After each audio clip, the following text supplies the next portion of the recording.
Alright, ladies and gentlemen, Fab's in the house, and today I'm in the house with the Kershaw Decibel here with me for a quick review. But hey, don't forget to like the video and to subscribe to the channel if you're enjoying this kind of content. So let's see, what do we have here. This is a little guy, pretty interesting, futuristic design for sure.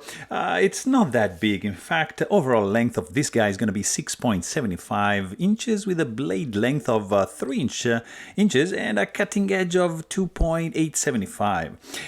The handle length is going to be around 3.75 inches, and you've got a stainless steel frame lock with a carbonitride coating, which is giving this interesting shiny titanium kind of look, but it's stainless steel, and it's gonna increase like the durability, of course, of the surface of this knife.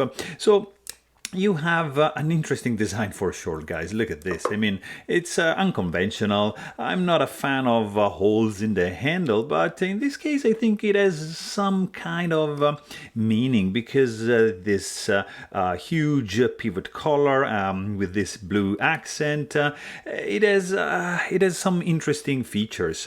For example, like, look at the clip. It's a reversible clip, so lefty are gonna be happy about that.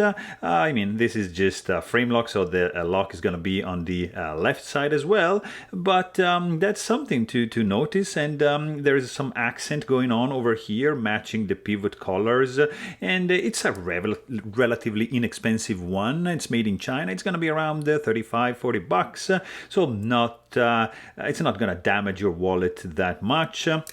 You have this reverse Tanto HCR13 MOV blade steel with some jimping. Of course, the blade is coated as well. Dual thumb stud. You've got jimped back spacer.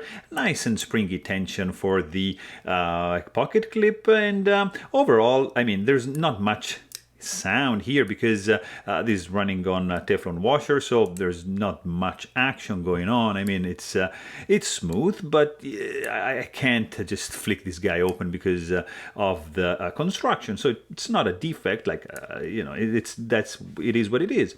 But it's smooth. That's for sure. This is a nice feeling. It's locking up nicely, a little bit on the early side, but its overall weight is going to be really contained because of the size. And even if this guy is stainless steel, look at that. It's going to weigh in at 2.96 ounces, so not too bad. I mean, it's a small boy, but also not that heavy. It's dense because it's a small one, but it's actually, I think, cool looking. The ergos are all right. There's a little bit of hot spot for the pocket clip, but hey, if you want to know more, please check out my full-length review. And don't forget to subscribe. Thanks for watching. Stay tuned.